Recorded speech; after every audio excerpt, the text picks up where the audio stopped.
December 16th, 1944. Your father knew about Bastogne. Every soldier did. Every veteran. Every man who wore the uniform. They knew it the way you know your own name, the way you know the feel of cold that cuts to the bone. Bastogne. The word itself became sacred, a badge of honor, a test of everything America claimed to be. This is the story your father might have told you. If you'd been there, if the cold hadn't stolen his words, if the memories hadn't been too heavy to share. The Ardennes Forest, eastern Belgium, the border with Luxembourg.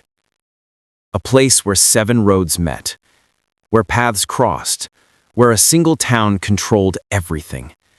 Control Bastogne, control the roads. Control the roads, win the war. Hitler knew it. Eisenhower knew it. Every general on both sides knew it. And in mid-December 1944, 14,000 young Americans were about to learn it. Most of them were exhausted, battle-worn from Normandy and Holland, pulled back for rest that they'd never get. They'd jumped into hell twice already, survived what seemed impossible. Now they were going back. Not by parachute this time. By truck. In the freezing cold. Racing toward a town they'd never heard of. Racing toward a siege that would make them legends. The first hint of trouble came before dawn on December 16th. Not in Bastogne, not yet. 60 miles to the east, in the quiet Ardennes sector, where the American line was thin, where soldiers thought the Germans were finished. They were wrong. At 5:30 in the morning, the forest exploded. 1,400 German artillery pieces opened fire simultaneously, the largest German offensive since the war began. 200,000 fresh troops, 1,000 tanks, Hitler's last gamble, his final desperate throw of the dice. The objective was ambitious, impossible, some said. Drive through the Ardennes, cross the Meuse River, capture Antwerp, split the American and British forces, force a separate peace. Germany was dying. The Red Army was coming from the east, the Allies from the west. This was Hitler's last chance to change everything. The Americans never saw it coming. Units scattered, men captured, lines broken, the forest filled with Germans pushing west. And right in the center of their path sat a small Belgian town, 7 roads converging like spokes on a wheel. Bastogne. 60 miles north of Bastogne, at Montmelon-le-Grand, near Reims, France, the men of the 101st Airborne Division were finally getting the rest they deserved. Hot showers, real beds, movies, passes to Paris for the lucky ones. They jumped into Normandy on D-Day, fought through the hedgerows, jumped again into Holland for Market Garden, lost hundreds of men. Now, in December 1944, they were supposed to rest, refit, heal. They had 3 days. On December 17th, word came down. Pack up, move out. Destination unknown. The men grumbled. Of course they did. They'd earned their rest. But they were paratroopers, the screaming eagles. When America called, they answered. They climbed into open trucks. No winter gear. No cold weather equipment. Most had only light jackets. It was supposed to be rest and recovery, not combat. 380 vehicles, 11,000 men, snaking through the night in a convoy that stretched for miles. They drove north, into the unknown, into the cold. Private Vincent Speranza sat in the back of a truck, freezing. He was 19 years old, Italian kid from Staten Island, son of immigrants, barely out of high school. He'd volunteered for the paratroopers because he wanted to be part of something special, wanted to matter. Now he was in the back of a truck, heading God knows where, and it was cold, bitter cold, the kind that makes your bones ache. Around him, other men tried to sleep, failed. The trucks had no tops, no heaters, just canvas sides that did nothing against the December wind. Nobody knew where they were going. Nobody knew what was happening. They just knew it was bad. The trucks rolled through the night, past French villages, into Belgium, north and east. By the morning of December 18th, they reached the outskirts of Bastogne. And that's when they saw them. Refugees. Thousands of them, streaming west, away from the fighting, away from the Germans. Old men pushing carts, women carrying children, families with everything they owned piled on wagons. The faces told the story. Terror, exhaustion, loss. The Germans were coming. The 101st arrived in Bastogne just 4 hours before the Germans. 4 hours. That was the margin. Brigadier General Anthony McAuliffe was in command. The division's regular commander, Maxwell Taylor, was back in Washington. The assistant commander was in England. So it fell to McAuliffe, a 46-year-old artilleryman, a man who didn't curse, didn't raise his voice, called everyone by their first name. The men called him Old Croc. It was a term of affection. He looked at the map, looked at the roads, looked at the town. 7 roads met here, every road the Germans needed to push west. His orders were simple: hold Bastogne, at all costs. McAuliffe didn't have much to work with. The 101st was under strength, tired, ill-equipped for winter fighting. But he also had Combat Command B from the 10th Armored Division, tanks and tank destroyers, artillery, engineers. Together, they formed a defensive perimeter around Bastogne, a circle roughly 4 miles across. 11,000 men against what was coming. The Germans came fast. 2nd Panzer Division, Panzerlehr Division, 26th Volksgrenadier Division. Veteran units, battle-hardened, confident. They'd been pushing American units back for 2 days, breaking through, overrunning positions. They expected Bastogne to fall quickly, maybe without a fight.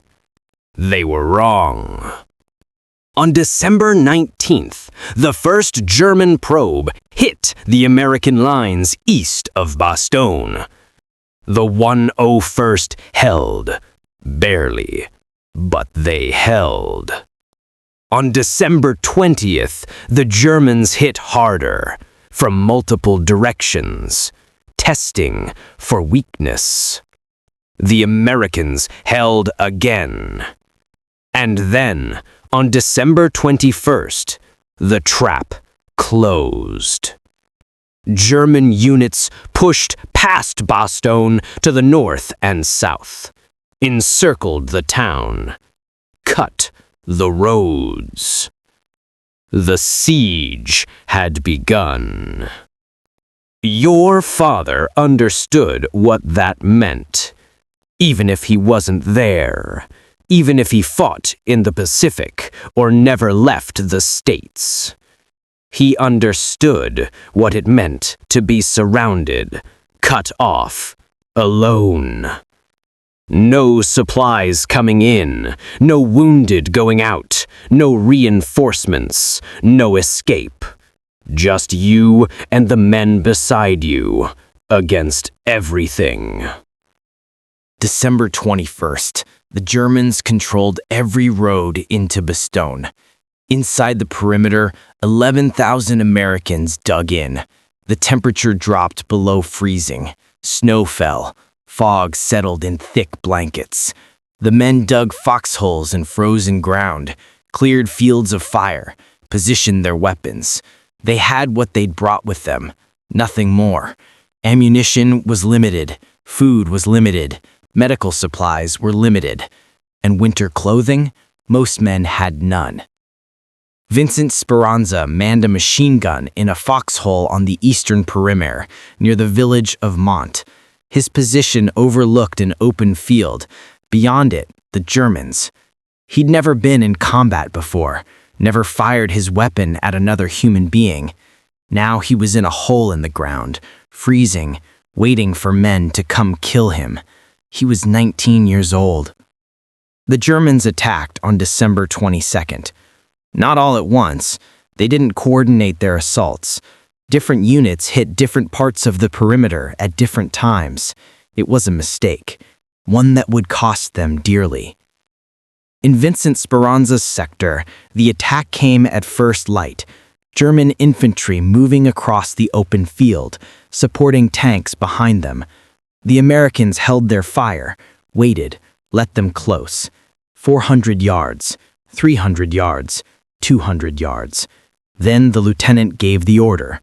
Vincent opened fire. The machine gun shook in his hands. Hot brass flew. The noise was deafening. Across the field, men fell, dozens of them. The snow turned red. Vincent didn't think, didn't process what he was seeing, just kept firing. Ammunition belt after ammunition belt, until the barrel glowed hot. The Germans fell back, regrouped, attacked again. The pattern repeated, hour after hour, day after day. The 101st held, but holding came at a cost. Men were wounded. Men were killed. The aid stations filled with casualties. The problem was simple and terrible. No supplies were getting in. The Germans controlled the roads. The weather kept aircraft grounded. Fog so thick you couldn't see 50 feet. Medical supplies ran low, then ran out. Morphine gone. Sulfa powder gone. Bandages made from torn sheets. One doctor, one nurse, hundreds of wounded. They set up in the only building still standing with 4 walls, a church, St. Pierre. On December 22nd, Vincent Speranza got word his foxhole buddy Joe Willis had been wounded, hit in both legs by shrapnel. During a lull in the fighting, Vincent made his way back to town, to the church, to see Joe. What he found shocked him. The church was held disguised as sanctuary. Wounded men lying on the stone floor. No beds, no blankets, shivering in the cold. Windows blown out, walls cracked, candlelight casting shadows. The smell hit him first. Blood, infection, death. The doctor moved between patients, operated by candlelight. No anesthetic, no way to dull the pain. Men screamed, men prayed, men died. Joe Willis lay on the floor, both legs wrapped in makeshift bandages, blood seeping through. He saw Vincent, managed a weak smile. They talked for a few minutes, about nothing, about everything, about home. Then Joe asked the question, "Can you find me something to drink?" Vincent looked around the ruined church, at the wounded men, at the empty supplies. "Joe, where am I going to find something to drink in this destroyed city?" But Joe was his foxhole buddy, the man who'd shared his foxhole, shared his life for the past weeks. When your buddy asks for something, you find it. Vincent left the church, walked down the main street toward the town square. Bastogne was a wreck. Buildings collapsed, rubble everywhere, shell craters in the streets. The Germans bombed it every night. Artillery shells fell randomly throughout the day. Death could come at any moment, from any direction. Vincent kept walking. He passed a small tavern, walls still standing, barely, windows blown out, door hanging off its hinges. He went inside. Furniture smashed, glass everywhere, the smell of smoke and explosives. And in the corner, somehow, impossibly, A beer tap. Still intact. Still connected. Vincent tested it. Beer flowed. Cold. Fresh. Miraculous. He looked around for a glass, a cup, anything. Nothing. Everything destroyed. Then he looked down at his helmet, his steel helmet, the one he wore every day in his foxhole. He took it off, wiped the inside with snow, filled it with beer, walked carefully back to the church, through the destroyed streets, through the danger, handed the helmet to Joe. Joe's face lit up. He drank, smiled, passed it to the man next to him. Other wounded men wanted some. Of course they did. Who wouldn't? Vincent made a second trip, filled his helmet again, brought it back. On his third trip, a medical officer stopped him. "What the hell do you think you're doing, soldier?" Vincent explained, bringing comfort to the wounded. The doctor pointed out the problem. Men with stomach wounds, chest wounds, abdominal injuries. Beer could kill them. Vincent understood, put down the helmet, went back to his foxhole. But the story spread through the battalion, through the division, through the years. 65 years later, in 2009, Vincent returned to Bastogne for the anniversary. A local brewer had created a beer, named it Airborne Beer. The label showed an American GI carrying a helmet full of beer. They served it in ceramic bowls shaped like helmets. Vincent hadn't known. Nobody had told him. He thought it was just a story. But the Belgians remembered. They never forgot. December 22nd, late morning. On the southern edge of the perimeter, American soldiers spotted something unusual. 4 German soldiers, walking toward their lines, waving 2 white flags. 2 officers, 2 enlisted men, moving slowly, deliberately. The Americans watched, weapons ready. Suspicious. The Germans kept coming, stopped at the edge of the American positions. They wanted to speak to the American commander. They had a message. The Germans were blindfolded, led to a company command post, then to battalion headquarters, then to regimental headquarters. Finally, to division headquarters in Bastogne. The senior German officer was Major Wagner, 47th Panzer Corps. He carried a briefcase. Inside, a typewritten message, in English and German. A surrender ultimatum. The message made its way up the chain of command, eventually reached Lieutenant Colonel Ned Moore. Moore was the acting chief of staff. He went to McAuliffe's sleeping quarters, woke him up. "The Germans have sent some people forward to take our surrender." McAuliffe, still half asleep, said one word: "Nuts." Then he got out of his sleeping bag. The staff brought him the message, typewritten on 2 sheets, English and German. McAuliffe read it. "To the USA commander of the encircled town of Bastogne, the fortune of war is changing. This time the USA forces in and near Bastogne have been encircled by strong German armored units.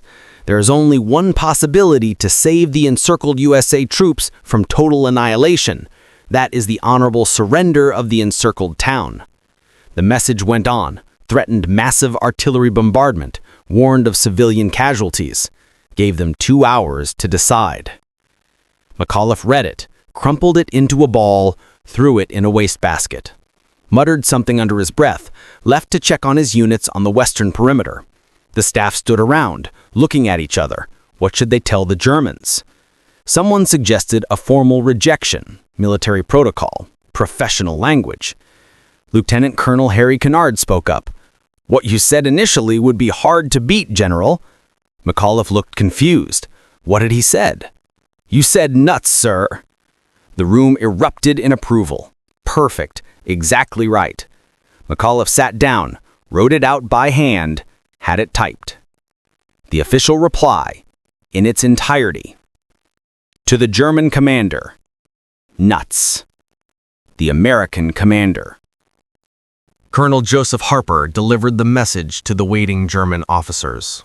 They were still blindfolded, led to the edge of the American lines. Harper handed them the typed note. The Germans read it, looked confused. Is this reply negative or affirmative? Harper didn't hesitate. The reply is decidedly not affirmative. If you don't understand what nuts means, in plain English, it's the same as go to hell. And I'll tell you something else. If you continue to attack, we'll kill every goddamn German that tries to break into this city. The German officers understood perfectly. They were escorted back to their lines, blindfolds removed, sent on their way. McAuliffe's reply would become the most famous single word in American military history. The Germans kept their promise. The artillery came. For 3 days, shells rained down on Bastogne. Day and night. No pattern, no warning. The Luftwaffe joined in. Bombers struck at night, destroying what little remained standing. The town was pulverized, reduced to rubble. But the perimeter held. Inside the defensive positions, conditions worsened. Ammunition was rationed. Artillery fire was limited to confirmed targets only. Machine gunners were told to count their shots. Food ran low. A quarter ration per man, maybe less. K rations split between 2 men, 3 men. Medical supplies were gone. The wounded suffered, died. Frostbite spread through the ranks. Trench foot, pneumonia.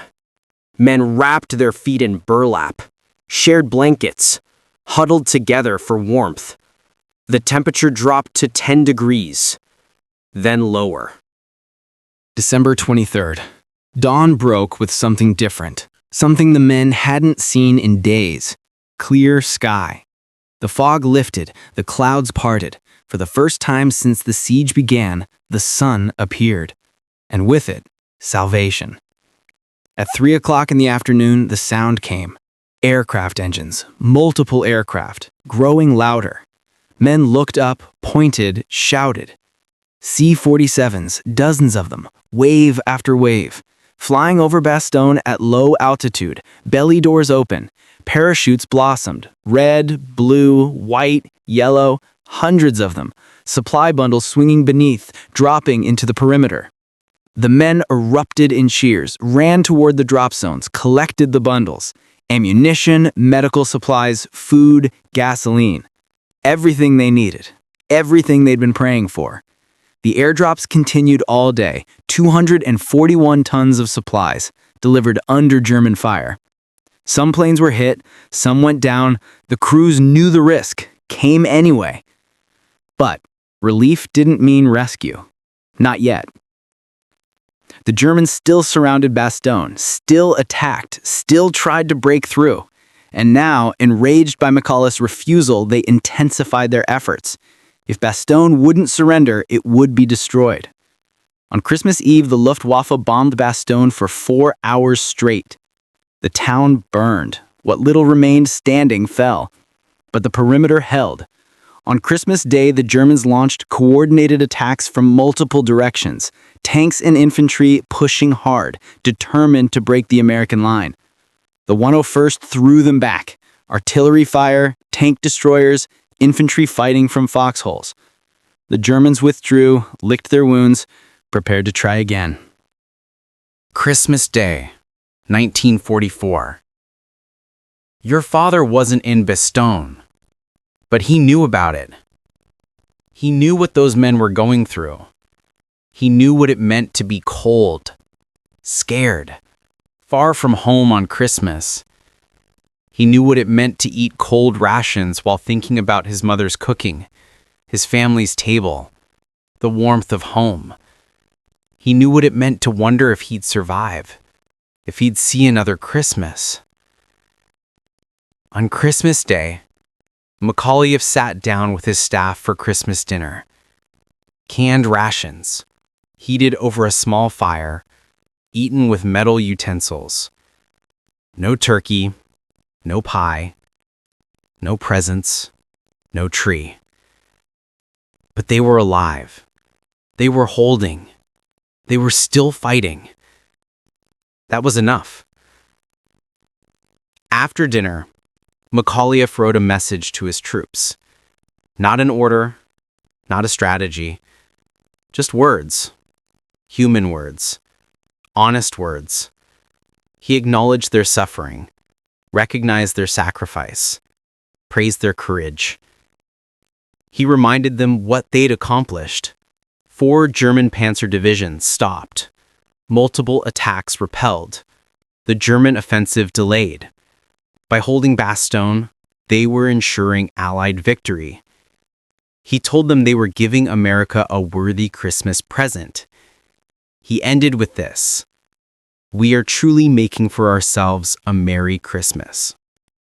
60 miles south of Bastogne, Lieutenant General George S. Patton was moving.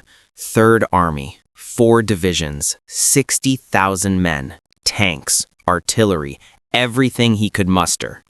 He'd been in the middle of his own offensive when the German attack began, had to disengage, turn 90 degrees, attack north. It was a complex maneuver, difficult, most said impossible in winter conditions. Patton did it in 72 hours. On December 22nd, the same day McAuliffe received the surrender demand, Patton launched his counterattack. 4th Armored Division in the lead, pushing north through Luxembourg, through snow and ice, through German resistance.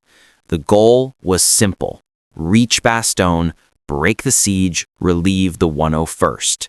The execution was anything but simple. The roads were terrible, ice-covered, narrow, choked with snow. Tanks slipped, trucks got stuck. Progress was measured in yards, not miles. German forces defended every village, every crossroads, every bridge. The 4th Armored fought through them, one by one, day after day. Casualties mounted. Tanks were lost, men were killed. But Patton kept pushing. No rest, no delay. Bastogne was dying. They had to get there. On December 26th, the 4th Armored reached the village of Assenois, 3 miles south of Bastogne. Between them and the town, German forces dug in, defending the last approach. Lieutenant Colonel Creighton Abrams commanded the 37th Tank Battalion. He studied the situation, made a decision. Charge, full speed, don't stop, break through, or die trying. At 4:45 in the afternoon, December 26th, Abrams gave the order. 10 Sherman tanks, approximately 50 men, infantry mounted on the tanks. They roared forward, engines screaming, tracks throwing snow. German fire erupted. Anti-tank guns, machine guns, artillery. Tanks were hit. Men fell. The column kept moving. Through the German positions, through the village, up the road toward Bastogne. Nothing would stop them. Nothing could. At the edge of Bastogne's perimeter, American soldiers watched, heard the engines, saw the tanks. Shermans, American Shermans, coming from the south. Men stood in their foxholes, pointed, shouted, cheered. The lead tank burst through the perimeter at 4:50 p.m., December 26th. A Sherman named Cobra King. The siege was broken. McAuliffe left his command post, walked to the edge of town, met Abrams personally. German snipers still active, shells still falling. Neither man cared. They shook hands, briefly, firmly. No long speeches, no ceremony. Just 2 soldiers acknowledging what had been done. Abrams looked at McAuliffe, asked the question, "How are you, General?" McAuliffe smiled, tired, relieved, proud. Gee, I'm mighty glad to see you. The relief column brought supplies, ammunition, medicine, food, fuel. More importantly, they brought hope. Proof that they weren't alone, weren't forgotten, weren't abandoned. But the battle wasn't over. The Germans still controlled the roads to the north and east, still surrounded most of Bastogne. Patton's corridor was narrow, easily cut, constantly under attack. The 101st would remain in combat for another 3 weeks, holding the line, pushing out, recapturing villages they lost. The casualties continued. Men killed, men wounded, men broken by the cold and the fighting. By January 6, 1945, when the 101st was finally pulled from the line, their casualties were staggering. 341 killed, 1,691 wounded, 516 missing. Over 2,000 men out of 11,000. Nearly 20% casualties. The Germans failed at Bastogne. Their offensive stalled, their timetable destroyed, their best units bled white. They never reached the Meuse, never threatened Antwerp, never split the Allied forces. The Battle of the Bulge would rage for another month, but the outcome was no longer in doubt. Germany had thrown everything into this offensive, everything they had left. And 11,000 Americans in a frozen Belgian town stopped them cold. Vincent Speranza survived. Wounded later, but survived. He went home, became a teacher, married, had children, grandchildren. For 65 years, he didn't talk much about Bastogne, didn't think anyone cared, didn't think it mattered. Then he went back, in 2009, for the 65th anniversary. And he learned something. The Belgians never forgot. They named their main square after McAuliffe, Place General McAuliffe. They put a Sherman tank there, pierced by a German shell. A memorial. Every year on December 16th, they commemorate the beginning of the siege. The children learn the story in school, the names, the sacrifice. They throw walnuts from the town hall balcony in honor of the nuts' reply. They brew beer in ceramic helmets to remember one teenager's act of kindness. They remember because they were there. They saw what the Americans did, what they suffered, what they sacrificed. Vincent Speranza returned to Bastogne many times after that first trip, almost every year. He spoke to school children, veterans groups, anyone who would listen. He died in August 2023, at age 98. The Belgians mourned. American veterans mourned. The entire 101st mourned.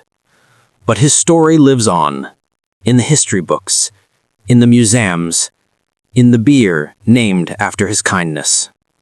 Your father knew about Bastogne. He knew it represented something important, something fundamental about who Americans were, who they wanted to be. It wasn't the biggest battle, it wasn't the bloodiest, it wasn't the most strategic, but it was the most symbolic. Surrounded. Outnumbered 5-1. Freezing. Starving. Running out of ammunition. And still, they held. Not because they were ordered to, not because they had no choice, because they were Americans, and Americans don't quit. McAuliffe's reply became legend for a reason. Nuts. One word, 4 letters, infinite defiance. It captured everything America wanted to believe about itself.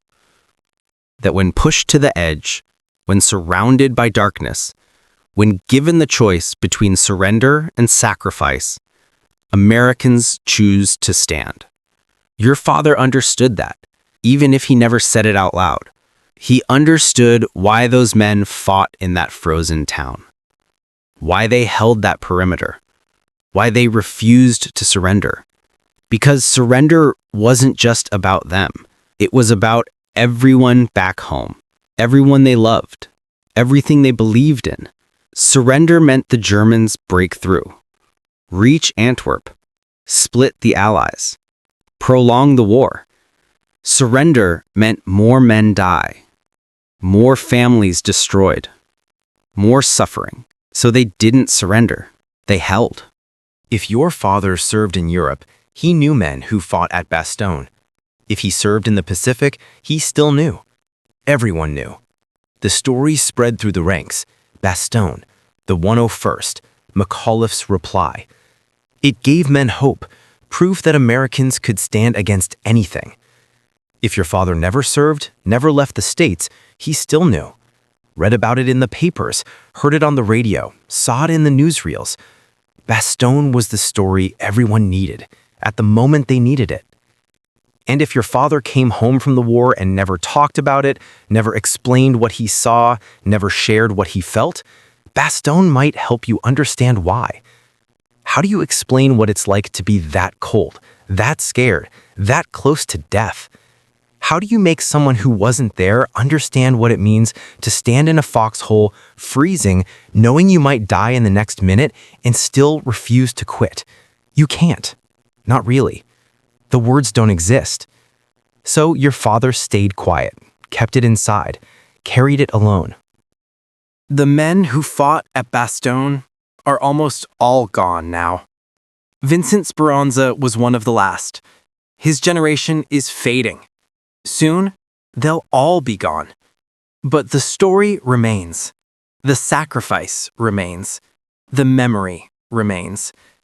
In a frozen Belgian town, in the darkest days of winter 1944, 11,000 young Americans showed the world what America was made of. Not speeches, not slogans, not propaganda. Just cold, scared, hungry young men who refused to surrender, who held when holding seemed impossible, who stood when everyone expected them to fall. They were called the battered bastards of Bastogne. They earned that name, every syllable, every letter. And your father, wherever he served, whatever he did, was part of the same generation, the same spirit, the same refusal to quit. This is their story. This is his story. This is why your father respected the men who fought at Bastogne. Why he never forgot. Why the word nuts meant something deeper than defiance. It meant Americans at their best, in their darkest hour. It meant everything. December 16th through December 26th, 1944. 10 days that proved what America was made of. Bastogne. Your father knew. Now you know too.